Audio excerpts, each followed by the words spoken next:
Sleep. I'm sure you've heard of it. Most of us spend about a third of our lives asleep. And now that I'm older and I'm a parent, I'm very rarely not exhausted. And I want to fix that. So I've challenged myself. Little sleep challenge. Probably the first of many. So what did I do? Well, I went to bed at 8 p.m. every night for a week. Why? I hear you ask. Lots of reasons, actually. Every morning when I wake up, it's a coin toss. Today is Melanie going to be Tom Hanks at the start of Castaway? Yeah! Look what I have created! Or Tom Hanks towards the end of Castaway? Kelly. Picked 8 p.m. for this challenge because it's our son's bedtime.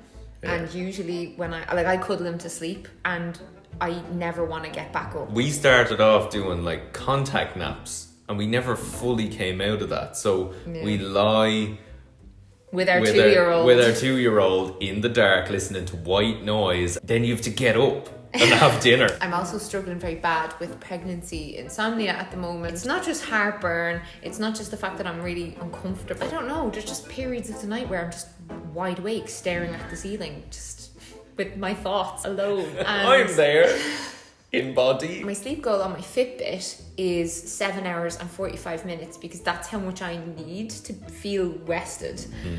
But the current issue is that I need to be in bed a lot longer than that physically to get that amount of sleep. You know, I might be in the bed for 10 hours and get 7 hours sleep. So as the day goes on, I can get quite, distracted by various things. I can set bedtime reminders on my Fitbit. This is the Sense 2, but I'm going to set it for 7:30 because I think if I set it at 7:30, then that's enough time to get my jammies on and brush my teeth and all the things. Read the bedtime story to the child. Basically with this smartwatch, heart rate sensors and motion detectors get to work while you sleep. During the night it works its magic and it gathers all of your sleep data and you can look at it then the next day in your Fitbit app. 43 minutes awake, that's the least amount I've been awake in the middle of the night for ages. With the Fitbit Premium membership you can see really detailed insights and it is just fascinating. I can also set a silent alarm to wake me up at 6:30, so if you want to stay asleep.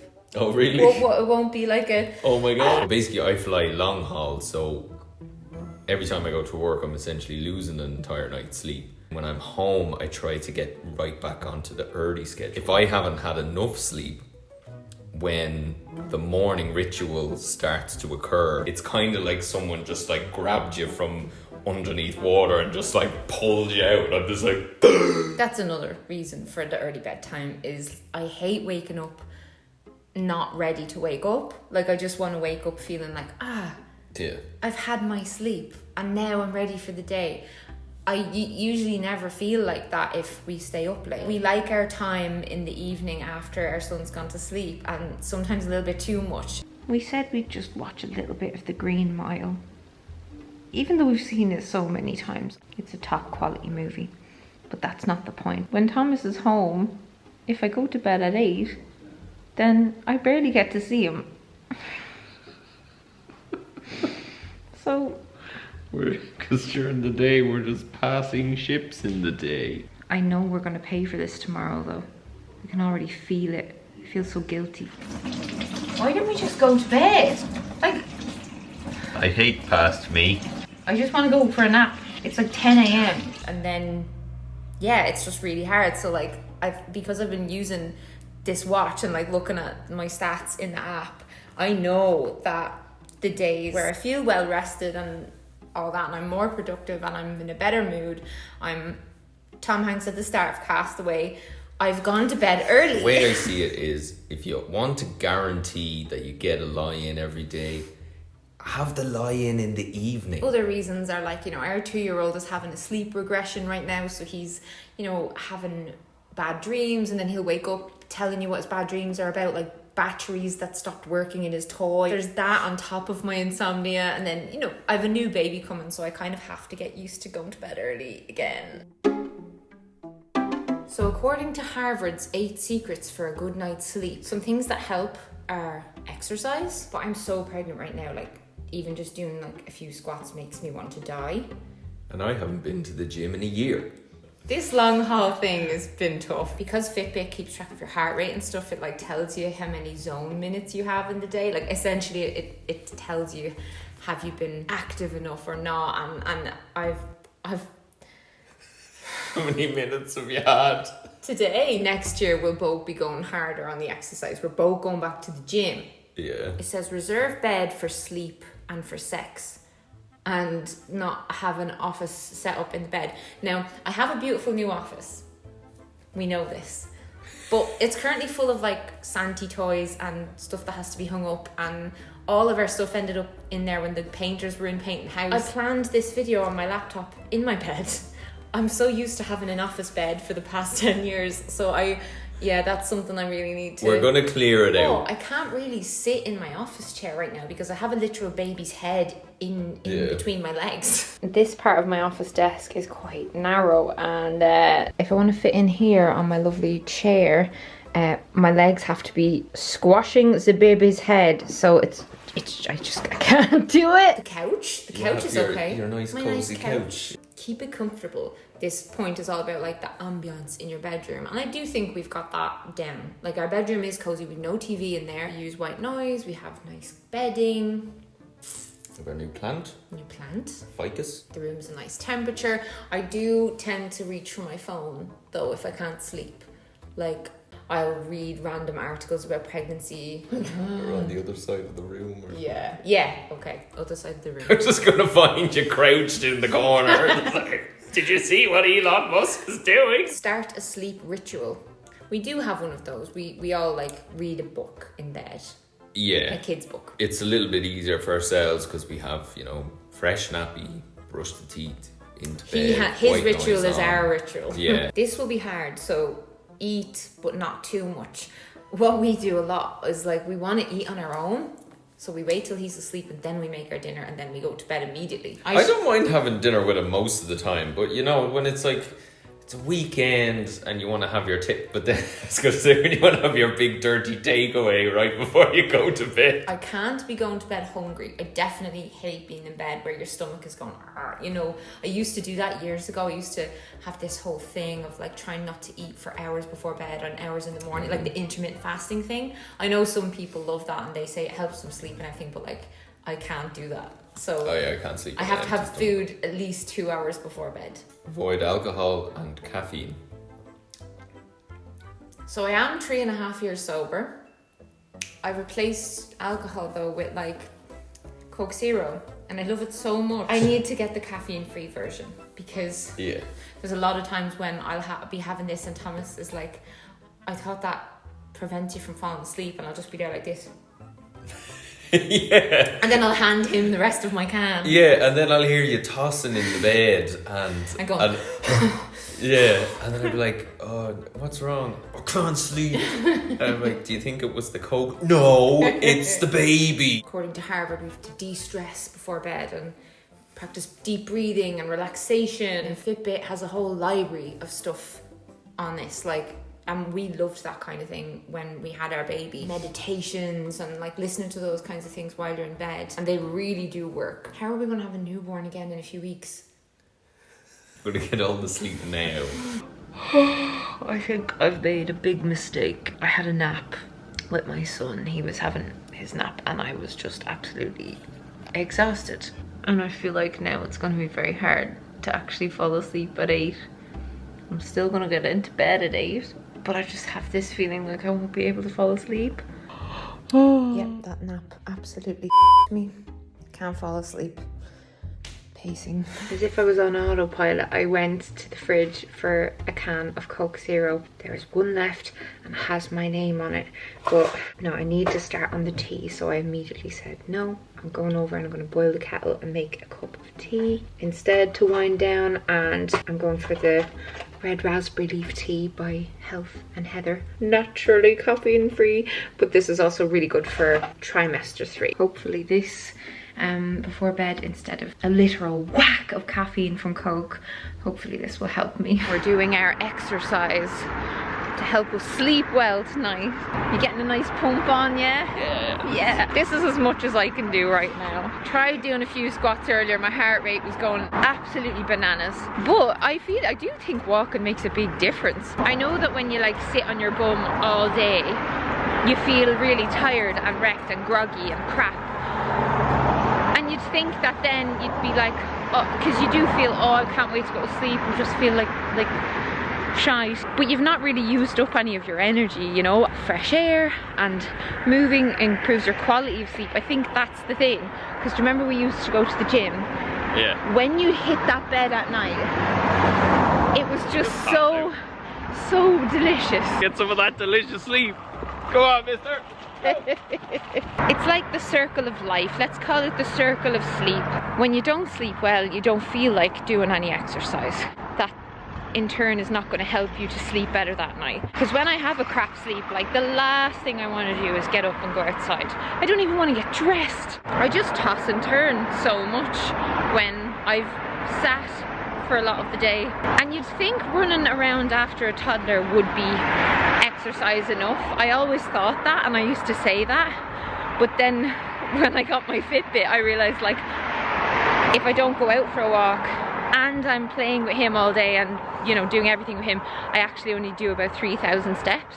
This, my friends, is a medjool date with peanut butter in it, the healthy Snickers treat. And that is one thing I always notice, that when I sleep well, I am much less tempted by, for example, the box of Celebrations chocolates over there. It's coming up to Christmas, we have these kinds of things in the house, but when I wake up wrecked, I, throughout the day mind, not just in the morning, I always want just quick release energy, like chocolate, pastries, that sort of thing. But when I wake up with energy, I'll go for, you know, the apple with the piece of cheese, the kinds of things that doctors tell you are healthy snacks. Just an observation. Good evening. It is 6:10 at night and I'm actually still very, very alert. I had myself 1 cup of coffee today as well. I've had no Coke Zero, and I'm sitting in my office very relaxed. Got my oil diffuser on. I've been playing soundtrack music and just editing away. I'm using a Santi present box as like a little desk because Mama really needs to sit with the legs wide open. Oh, the painful pelvis. I feel a lot more excited about going to bed because I'm separating work from bed, which was the whole point of this room. I've done it all in here instead of in bed, and I'm proud of myself. The bedroom should be a sleep haven. No mental clutter, no worky related stress should be attached to that bed. That bed should be all about snory snory and rory rory. Big bubbles gone. Big bubbles are all gone. Find them. You're gonna find them? Is it okay if I do a Fitbit deep breathing exercise? Will we do the present moment on Fitbit? Fitbit, yeah. Yeah? Just making sure that your shoulders are rolled back, your chest is fairly open, your belly is soft.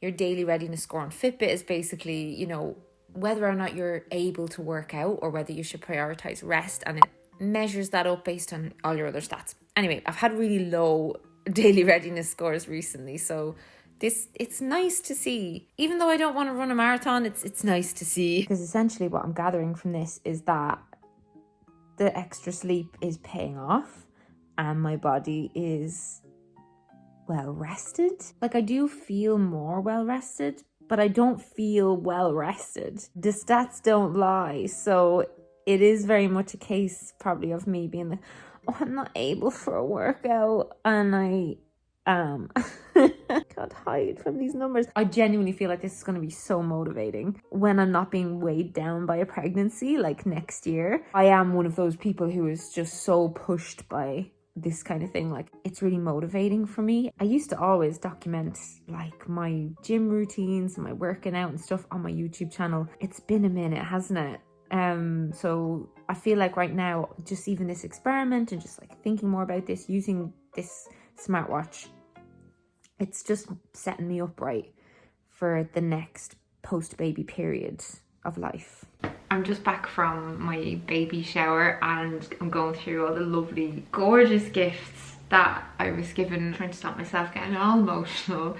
People are just so nice. I'm having a baby girl. It's not even that late and I'm already just crashing. I'm not exactly having a Coke Zero at 7 p.m, but this is too late in the day for this. But I need it. Last night was one of those nights where I was in bed for plenty of time but not asleep, and just it felt like a lot of, I don't know, it just felt like a lot of wasted hours. Like I was actually just getting really frustrated at one point because I was, you know, the logical part of my brain was like, you need this, you need to be resting. Lying down with your eyes closed is definitely better than, you know, being wide awake or being online or whatever. But the nesting instinct has kicked in massively, and I constantly want to be doing things right now. And so it's very hard to just force myself to like not get up and do things at the end of the night. I'm struggling without that like time, that little chunk of time at the end of the day. I look forward to it so much, and knowing that I have that makes me enjoy all of the hours with my son a lot more. And I'm kind of realizing that, like, in a similar way to how I love working and I love creating things, I love editing videos, I love writing, I love all that stuff, but I do it part-time, and I feel very much like I have the best of both worlds. Like I have chunks of the week that are for me and my work stuff, and then I have being a mammy and all that stuff, and I love having both of them, and I enjoy each of them more because I have the other thing. It's kind of like that with the evening, the kind of big exhale that you feel when you've had a long day, parenting, cleaning, cooking, and you get to go, ah. It's so hard not having that, and I can't tell which is better for my health.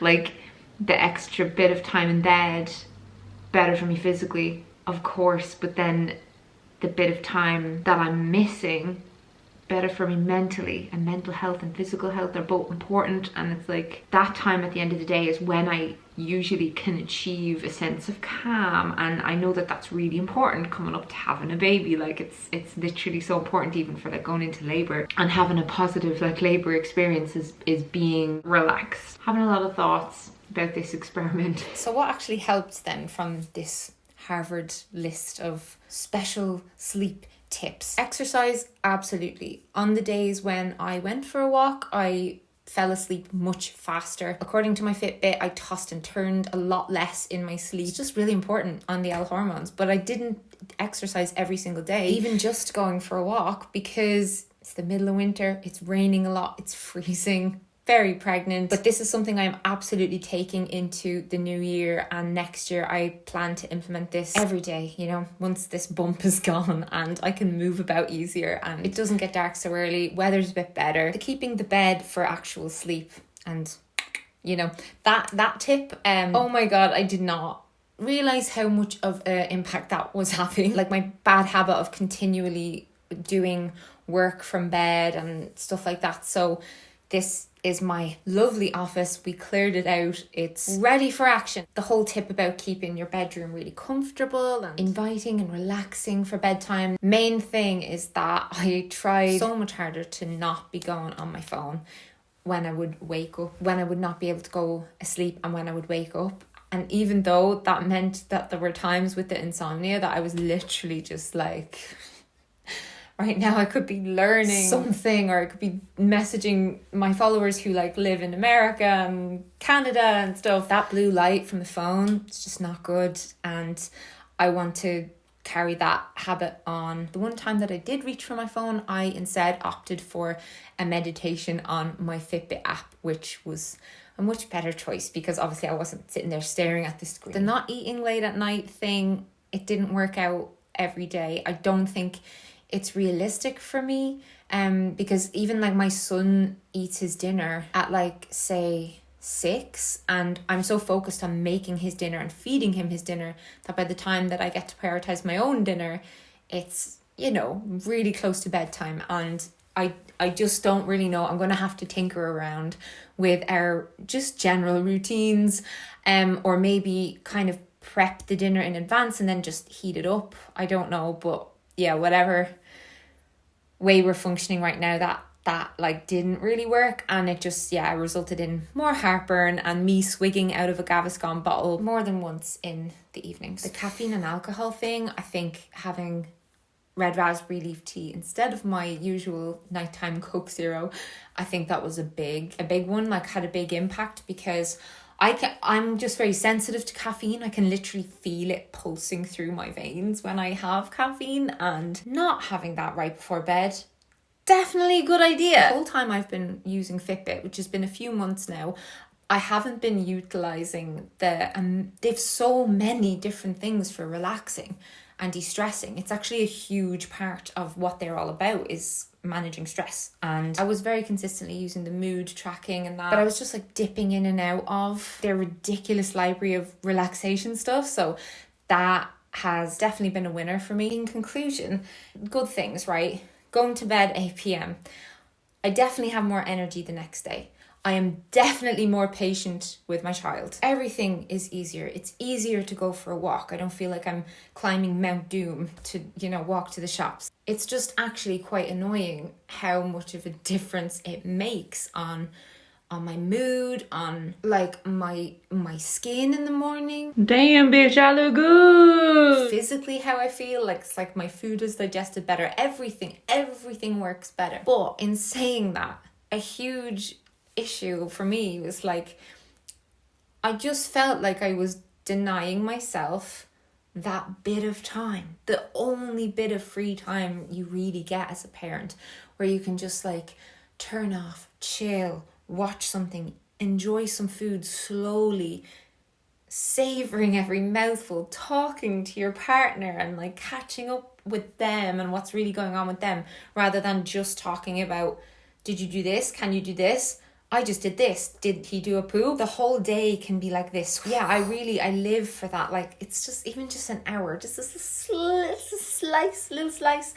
of time. I think in the past week I realised how important that is for me, because I've been kind of consistently annoyed by the fact that I've not had that, apart from the Green Mile evening. Like, we paid for it so hard the next day, but it was so nice. It's a memory for the memory bank. But yeah, before I did this challenge, my Fitbit app had down as my ideal time to go to sleep. Like, Fitbit came up with this time was 9:20 in the evening. And yes, while I'm having issues with insomnia currently because of trimester 3 of pregnancy, that is not for much longer. Like, 4 weeks tops, really. I think Fitbit is right in that if I go to bed around like 9:20ish and my son goes to bed around 8ish, then I can give myself that nice little bit of me time. And I do think it's really, really important. But currently, I think for me to function optimally, I should probably go to bed with my son maybe 2-3 nights a week. I think that's where we're going to go from here. Like, I'm not going to continue going to bed at 8 p.m. every night. There's just no way. It's not sustainable for me. No, not going to happen. So that's the plan up until I give birth. And then when I have the baby, I have no idea what's going to happen. There are absolutely going to be experiments early next year. That's for sure. On and off camera. If you enjoyed this, let me know. Thumbs it up. Comment below different things you'd like to see me kind of experiment with. This was really fun. If you're new, subscribe. I make videos about home renovations and lifestyle and motherhood and that kind of thing. And I'm gonna stay up till 9 tonight. Ooh.